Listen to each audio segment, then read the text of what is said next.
ये जो आरोपी है ये आरोपी বাংলাদেশি অরিজিন কা হ্যায়। বাংলাদেশের বিরুদ্ধে প্রতিনিয়ত মিথ্যাচার চালিয়ে যাচ্ছে ভারত। এবার তাদের দাবি বলিউড তারকা সাইফ আলী খানের উপর হামলার ঘটনায় জড়িত বাংলাদেশি যুবক। তাদের ধারণা 5 মাস আগে অবৈধভাবে বাংলাদেশি ওই যুবক ভারতে প্রবেশ করার পর মুম্বাইতে থাকতে শুরু করেন। চুরি করার উদ্দেশ্যেই ছোট নবাবের বাড়িতে ঢুকেছিলেন তিনি।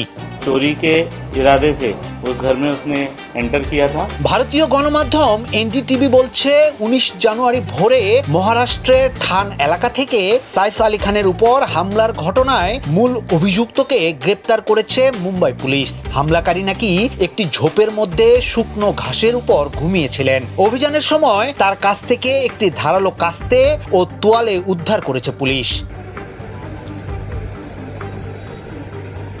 প্রতিবেদনে বলা হয়েছে হামলাকারী যুবকের নাম মোহাম্মদ শরীফুল ইসলাম শেহজাদ।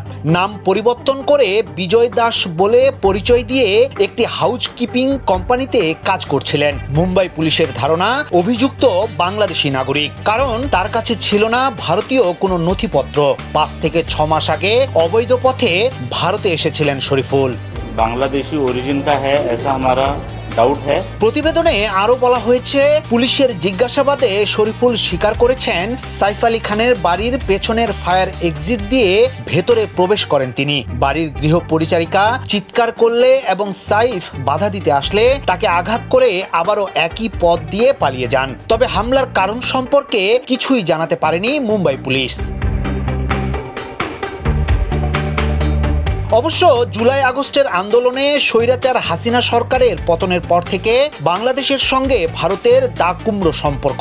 বাংলাদেশের বিরুদ্ধে একের পর এক ভুয়া খবর প্রচার করে যাচ্ছে ভারতীয় গণমাধ্যম। হাসিনা থেকে শুরু করে ভণ্ড চিন্ময় প্রভু এবং সীমান্ত ইস্যু নিয়ে রংচং মাখিয়ে খবর প্রকাশ করছে তারা, যার বেশিরভাগই ভুয়া বলে জানিয়েছে তথ্য যাচাই করা প্রতিষ্ঠান রিউমার স্ক্যানার।